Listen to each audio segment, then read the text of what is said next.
Menaikkan harga bahan bakar minyak BBM bersubsidi merupakan tindakan yang tidak populis. Secara politik maupun ekonomi, keputusan pemerintah menaikkan harga BBM bersubsidi akan memancing banyak reaksi, baik oleh politikus, mahasiswa, maupun masyarakat. Namun nyatanya, esok tanggal 1 Mei 2013, BBM bersubsidi akan kembali dinaikkan. Kali ini kebijakannya pun berbeda. Harga BBM bersubsidi akan dijual dengan dua harga. Meski belum ada kepastian mengenai kenaikan harga BBM subsidi, Pertamina telah merampungkan pengelompokan SPBU di sejumlah daerah. Nantinya terdapat dua jenis SPBU, yakni SPBU yang menjual premium untuk motor dan angkutan umum seharga Rp4.500 per liter, serta premium bagi mobil pribadi seharga Rp6.500 per liter. Sebenarnya, kalau dilihat dari sejarah Republik ini, kenaikan BBM sudah biasa terjadi. Terhitung sudah sekitar 30 kali pemerintah Indonesia telah menaikkan bahan bakar minyak. Lantas, jika begitu, apakah kenaikan BBM memang satu-satunya jalan pemerintah dalam mengurangi pembengkakan anggaran? Tim TV One mengabarkan. Naik enggak? Naik enggak? Mudah-mudahan enggak. Harus mendengarkan suara tokek dulu. Tapi dulu nih? jam 9 kan mau diumumkan ya? Iya, kurang lebih 1 jam ke depan ya. Oke, itu jadi apa enggak? Maksudnya kan dari partainya nih, iya kan? Kalau saya begini, Bukan kalau begini bang. enggak gini, maksud saya begini, tadinya itu, ya kalau menyesuaikan harga itu jadi, yang repot tadinya kan jual price itu kan, dua harga tadi. Tapi insya Allah, sekarang menjadi satu harga, itu harga tunggal lah. Itu lebih bisa diawasi dan lebih tepat menurut kita daripada ada 4.500, ada 6.500, di lapangannya juga susah, ya. Dan mengawasinya susah, maka timbul mestinya sekali aja orang ngecek jadi double check, kan biaya juga itu menurut saya. Oleh sebab itu yang penting bagi kita adalah pemerintah harus bisa mensosialisasikan ini dan kompensasi apa yang didapat oleh saudara-saudara kita yang tidak mampu, yang selama ini pakai kompensasi lagi bang? Ya haruslah. BLT lagi. Saya bukan nyatakan BLT, kan kompensasi itu kan bermacam-macam, ya. Ada katakanlah bantuan kepada masyarakat yang tidak mampu, atau katakanlah dibuat satu public transportation yang harganya murah agar tidak berbondong-bondong orang pakai sepeda motor. Itu salah satu cara. Kan dialog di mana-mana kita ikuti. Ini sekarang para pakar-pakarnya menyatakan sudah saatnya pemerintah menyesuaikan harga. Sudah kan begitu, karena disparitas harga yang terlalu tinggi. Dan tapi dengan syarat mereka katakan harus terjamin BBM bersubsidi ini di lapangan. Ketersediaan. Ya ketersediaan. Sekarang kan gara-gara mau dinaikkan katanya sudah pada hilang semua. Yang kasihan kan para katakanlah pemakai BBM ini yang di lapangan akhirnya kehilangan. Yang saya baca kemarin di beberapa media, truk-truk yang ngantri, bos-bos yang ngantri, berapa kerugian itu. Tapi kan jangan sampai terulang lagi ya Bapak ya. Artinya kan kita pernah mengalami hal seperti ini begitu ya, di mana informasi akan ada kenaikan harga, lalu efek dominonya sudah mulai lebih dulu bermain. Betul itu. Nyatanya nggak jadi naik harganya. Makanya betul, Rif. Makanya rakyat lagi yang susah bang. Itu betul, Rif. Makanya presiden sangat hati-hati sekali. Jadi pasti naik nih. Kemarin. Jadi pasti naik. Insya Allah. Ini kemarin waktu tahun lalu kan sudah rata-rata di parlemen, kecuali partai beliau di koalisi itu sudah mantap untuk menyesuaikan ini. Tapi persis di paripurna berbeda barang itu kan. Tadi kan kacau semua ini. Itu makanya akhirnya ini kalau yang sekarang ini sudah domainnya pemerintah, itu sudah undang-undang APBN yang sekarang. Bang Effendi, jadi naik sepertinya nih. Ada komentar? Tetap nolak ya. Ada komentar nggak? Ya tentu, karena ini kan kita selalu dihadapkan kepada situasi yang hanya pilihannya naik atau tidak aja. Padahal kalau opsi lain apa misalnya? Ya kan sebenarnya ya, kami selalu mendorong agar pemerintah mengelola BBM bersubsidi ini adalah bagaimana mengkonversi BBM itu ke gas ya, atau ke energi lainnya. Dibuatkan peraturan yang memang berkekuatan hukum, law enforcement. Jangan karena desakan dari Pindo, Kadin, kemudian akhirnya jadi melempem lagi. Kemudian yang ketiga, bangun dong sarana transportasi massal. Kan dalam rangka penghematan ini sebenarnya yang dikurangi adalah otomotifnya. Bukan bukan kita minum nih BBM ini. Minum tetap perlu ya. Tapi sepanjang otomotif roda 2, roda 4 ini terus saja masih. Bahkan ditepukin, wah kita bangga bertumbuhan. Ya mereka penggunanya. Maka kami melihat tidak ada desain yang baik dari pemerintahan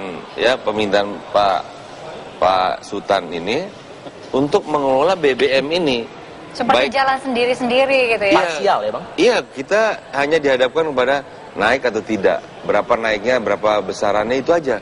Tapi pengelolaannya nggak ada. Kita juga akhirnya menjawab ini di DPR nih seperti apa. Ya. Oke. Kalau dikatakan over quota tiap tahun ya pasti. 6 bulan lagi juga pasti akan over quota lagi. Bleeding terus. Kemudian Pertamina akan bilang kami hanya sampai September. Memang iya kok. Memang diproyeksikan hanya untuk sampai September. Bukan sesuatu yang news itu. Kemudian ini akan bleeding APBN kita. Ya memang pasti. Anda tidak pernah berupaya secara konkret ya membuat aksi yang memang menahan laju konsumsi terhadap BBM bersubsidi itu. Baik. Kan pengguna kayak misalnya di nelayan. Kan yang menggunakan bukan untuk diminum oleh nelayan, kan untuk ke perahunya. Oke. Ya kan? Solar tersebut. Iya, solar. Tapi kan kita tadinya udah sepakat bahwa kita dorong pemerintah untuk masuk ke program konversi. Mana programnya? Tapi ini didorong sama Bang Sutan katanya kompensasi nih. Kompensasinya apa lagi? Kalau yang disampaikan gini, kalau yang ini kan jangka sekarang ini yang sekarang. Kalau kompensasi ini politis. Ini nuansanya apa? Politis. Sampai kalau perlu 9 Juli sampai pilpres ini. Tapi gini Mas Ari. Kalau yang kira-kira benar nggak? Kira-kira benar nggak Pak? PDI Perjuangan ikut juga di dalam, nanti nggak ikut kita nggak ikut. Sampaikan aja. PDI Perjuangan nanti menyampaikan rakyat catatannya rakyat yang kurang mampu, nggak ada masalah supaya tidak terjadi tanda kutip money politik tadi. Ini mau saya katakan tadi, konferensi BBM ke BBG itu sedang berjalan. Jangan konferensi dong, konversi. Belum konferensi. Konversi BBM ke BBG itu kan sedang berjalan. Pemerintah lagi membuat di mana berjalannya, di mana Pak? Terminal bukan terminal Pulau Gadung. Terminal lagi membuat pemerintah lagi membuat fasilitas penampungannya. Lagi dibangun kan. Membangun itu apa? Anda kira hari ini dibangun hari ini?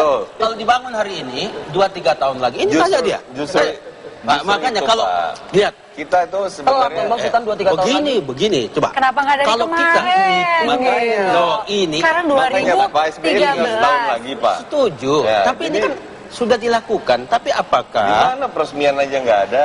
Di mana? Membangun itu 2-3 tahun, Bu. Ada 3 kalau nggak salah. Jawa Barat, Sumatera, ada. Anda kurang informasinya cuman. Jadi dikiranya ini kayak main sulap ini. Hari ini dibangun tadi. Jangan begitu. Bukan. Biarin tepuk-tepukan ini ya. Sampai kepada masyarakat yang benar gitu. Bukan. Yang Anda maksud mungkin FSRU ya? Iya, FSRU. Iya. Apa lagi? Jeda dulu ya. Kami kembali saat lagi. Pak Ali belum loh. Lanjutin. Pak Ali belum ngomong loh. Iya. Pak Ali, kalau misalnya indikasi naik nih hari ini, diumumkan lah pada pukul 9 nanti begitu. Pertamina sudah siap sebagai operator? Sangat siap ya. Biasanya kan trennya ini kan pengumuman malam, tengah malam berganti mesin, berganti angka, segala macam. Ini tidak nanti terjadi rush kah atau terjadi antrian kah yang kita khawatirkan begitu? Jadi kalau kemarin ada wacana yang 2 harga, itu Pertamina kan juga sudah mempersiapkan semuanya ya dengan memetakan SPBU mana yang akan tetap harga 4.500, mana yang harga baru. Itu pun sudah kita siapkan dan kita sudah siap sejak 26 April kemarin. Apa instrumen yang sudah disiapkan untuk 2 harga itu? Iya, kita memilah-milah SPBU sesuai dengan peruntukannya. Ya, contoh kalau untuk daerah-daerah yang banyak dilalui oleh kendaraan umum, itu akan kita dedikasikan untuk yang 4.500 ya. Nah, untuk selebihnya kita bagi komposisinya. Ini jauh lebih rumit ya. Nah, dengan adanya keputusan yang akan diumumkan akan 1 harga, tentunya ini jauh lebih simple ya, dan bagi Pertamina tentu jauh lebih siap lagi. Jadi Pertamina dirugikan dong dari informasi yang sebelumnya 2 harga sekarang jadi balik lagi ke 1 harga. Maksudnya kalau terjadi anarkis satu kelompok Kalau dulu kan 2 kelompok. Ini sekaligus ya. satu kelompok. Jadi bagi Pertamina ya bahwa yang kita lakukan persiapan kemarin tidak merupakan isu yang signifikan bagi kita. Ya. Yakin, jadi, Pak Ali? Yakin. Jadi Pertamina yang blunder kayak gini nih, pemerintah yang blunder seperti ini tidak membingungkan Pertamina itu? enggak, kita sebagai operator ya, apalagi perusahaan negara, kita siap blunder, mendukung semua kebijakan pemerintah. Masa pemerintah blunder? Makanya saya bingung, saya sama Arif ini. Pemerintah blunder nggak? Kan Enggak, informasinya kan ada 2 harga sebelumnya, sekarang jadi harga tunggal. Cuman gitu. pemerintah itu memang nurut sekali sama IMF ya. Karena kan BBM ini kan dianggap komoditas yang harus dikelola oleh market mechanism ya. Jadi kiblatnya pemerintah ini Harusnya Pak SBY taatlah pada keputusan pembatalan oleh MK terhadap pasal 28 di mana penetapan harga ya BBM bersubsidi dan gas yang melalui pipa itu ditetapkan oleh pemerintah dengan persetujuan DPR. Jadi tidak bisa diserahkan kepada pasar keekonomian gitu. Dia masih komoditas yang memang menjadi stimulus untuk bergeraknya ekonomi. Jadi tidak dipakai. Dia mau dilepas ke pasar begitu. Enggak, Pak Effendi sebenarnya kalau Anda ngomong begitu, malah waktu zaman Bu Mega itu malah ada undang-undang pada saat itu rencana pembangunan jangka panjang itu bahwa tahun 2000 berapa waktu itu ya? 2012 atau berapa? 14 ya. Itu harus sudah dilepas. Itu ada undang-undangnya. Tapi kan sesuai dengan undang-undang dasar kita. Itu undang-undangnya yang benar dong. Undang-undang apa? Undang-undang rencana pembangunan jangka panjang. Jadi menengah dan panjang, iya. Jadi itu kan dari PJM-nya Pak SBY. Enggak, zamannya Bu Mega. Sudah pernah kita bahas dulu kan. Ada waktu itu kan kita bahas itu. Tapi seperti yang Anda katakan tadi, nggak sesuai dengan kita. Karena harga pasar itu harus tetap ada subsidi. Makanya juga ini disesuaikan juga kan ada subsidi. Enggak dilepas begitu aja. Jadi jangan bikin keliru juga nih Pak Effendi. Sebab gini Pak, cara pandangnya sudah berbeda. Selalu dianggap liabilities ini, beban. Jadi sekarang kebijakan pemerintah hanya mengalihkan beban kos 2.000 perak atau 3.000 atau berapapun itu kepada kita. Dia geser aja, dia pindahkan kepada masyarakat.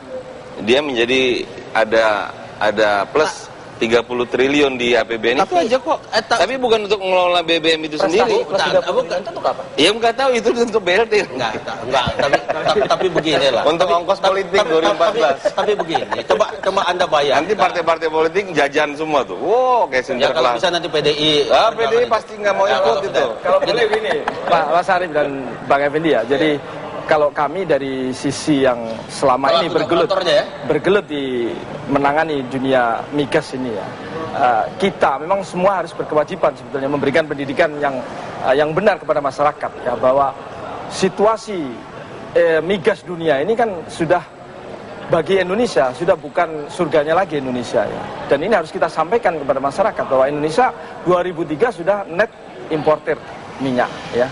Dan kondisi pasokan ya, suplai minyak dari dunia itu juga sangat rawan ya, dan sangat tergantung dengan situasi di Timur Tengah. Terus hubungannya apa? Pertamina sebagai operator PSO itu aja Anda optimalkan, nggak boleh ada smuggling, nggak boleh ada penyelewengan. Maksud saya menyampaikan. Bukan surga lagi bilang ya? Iya. Bukan surga subsidi lagi. Hal ini kan memang harus rakyat mengerti kok. Ini kan cuma mengerti nih Pak Effendi mengerti. Bukan masalahnya, pemerintah tidak pernah secara nyata ya mengkonversi itu mana. SPBG yang di Jakarta, di Jalan Perintis Kemerdekaan itu alang-alang semua. Coba kamu ke situ. Mana kita punya SPBG di berbagai tempat menyatakan bahwa kita serius konversi ke gas.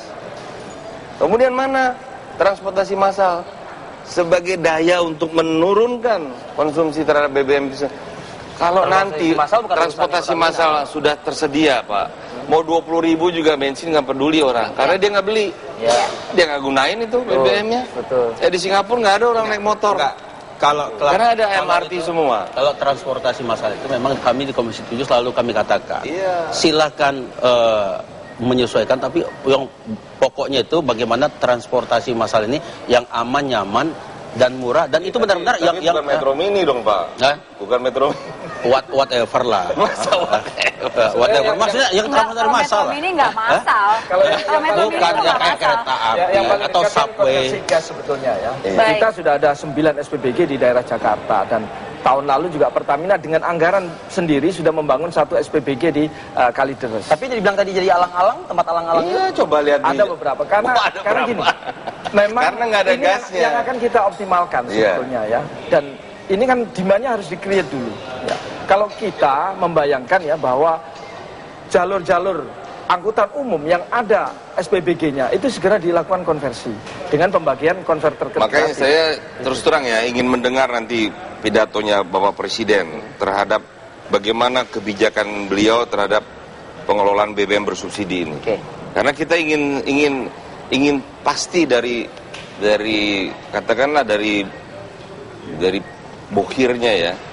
Seperti apa latar belakangnya beliau? Jangan hanya sekedar ini naik, ini digiring masyarakat di 2 harga ini kan semua permainan psikologis sebenarnya. Ini soal 2 harga ini betul nggak Pertamina sudah menghabiskan 2 miliar rupiah untuk atribut menyiapkan 1.400 SPBU di seluruh Indonesia untuk penunjuk jalan, untuk banner, untuk apa? Untuk betul. infrastruktur lah ya. Sudah 2 miliar rupiah. Loh ini yang menyatakan ini ada loh Pak. Jadi gini, Saya kira dijawab dulu Yang lebih nyatakan ini. apa? jadi kita Saya baca nih, General Manager Fuel Retail Marketing Pertamina Region 3 Hasto Wibowo menyatakan dalam pengoperasian SPBU yang nantinya akan ada spanduk, banner, signboard, penunjuk arah sudah menghabiskan kurang lebih 1,5 sampai dengan 2 miliar rupiah untuk 1.400 SPBU di seluruh Indonesia. Kesimpulan yang diitukan. Jadi kita sudah mempersiapkan diri ya. Yang kita kemarin tunjukkan kepada kawan-kawan itu kan simulasi ya. Seandainya itu nanti jadi bahwa bannernya adalah seperti ini ya. Rencana anggarannya seperti itu. Ya tapi kan ini kan belum dilaksanakan sepenuhnya. Ya, jadi tidak sebesar itulah. Tidak sebesar ini ya. Masih wacana. Kenapa? Ini masih wacana. Itu adalah persiapan anggaran, perkiraan anggaran yang diperlukan kalau itu sudah dilaksanakan. Tapi gini Pak Ali, gini loh. Kalau sesuatu rencana ya, kalian sudah siapkan duluan. Saya kira itu hal-hal yang wajar-wajar aja, nggak ada masalah menurut Wajar saya. begitu kalau misalnya kita menghilangkan jadi 2 miliar tiba-tiba rupiah. disuruh mereka atau nggak siap mereka gimana sih? Ada perencanaan. Jadi tolong dong harus ngerti. Itu untuk 2 harga Bang Sultan. Kalau misalnya untuk jadi 1 harga, saya mau katakan, kalau 2 mereka nggak keluarkan 2 atau 1,5 atau 2 M, ya. Tiba-tiba kejadian itu lebih chaos lagi, lebih 40 M, disalahkan lagi mereka. Tapi sebenarnya bukan tanggung jawab Pertamina dong.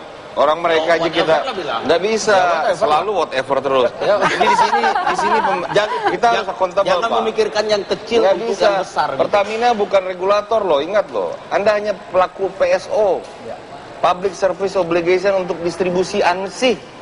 Tidak ada Anda berpikir untuk kebijakan. Jangan ikut-ikutan kamu sosialisasi. Nggak ada urusan Anda PSO. Maka pemerintah lah yang harus in charge di sini. Kemudian nanti kita lihat nanti di ini persiapannya berapa puluh miliar ya dilakukan sosialisasi. Mubazir. Oke, Mubazir betul, Mubazir. Terus seolah-olah itu uang kecil kok. Siapa bilang? Anda katanya mau menghemat. Kok begitu saja Anda persiapan itu penting ada. Ya tapi semua kan uang Jadi rakyat. kita bukan ceritakan itu sekarang ini. Kita ceritakan sekarang BBM mau di Dan kita ceritakan menunggu Pak Presiden persiapan biarlah mereka pidato ya pagi ini jam 9. Iya. Ya pidatonya apa? Kita kan tidak tahu. Ya. Tapi kalau penetapan harga, ya saya ingatkan kembali, jangan berpikiran bahwa ada ruang yang sudah begitu luasnya untuk pemerintah bisa langsung menetapkan. Penetapan tetap oleh pemerintah dengan persetujuan DPR loh. Jangan hanya mengacu ke undang-undang APBN yang sangat debatable tadi, sangat politis. Karena kita lihat coba yang lalu, semua kan kegagalannya kan hanya karena siapa yang membagi BLT aja. BLT lagi? BLT-nya partai ini kah atau partai ini? Tidak terjadi sebuah kesepakatan, jadi pecah kongsi. Itu aja kok. Pecah kongsi. Sangat khawatir. Saya katakan ya. kan abang juga yang mulai duluan. Kompensasi itu bisa nanti suatu saat yang paling terakhir nanti bisa BLT loh.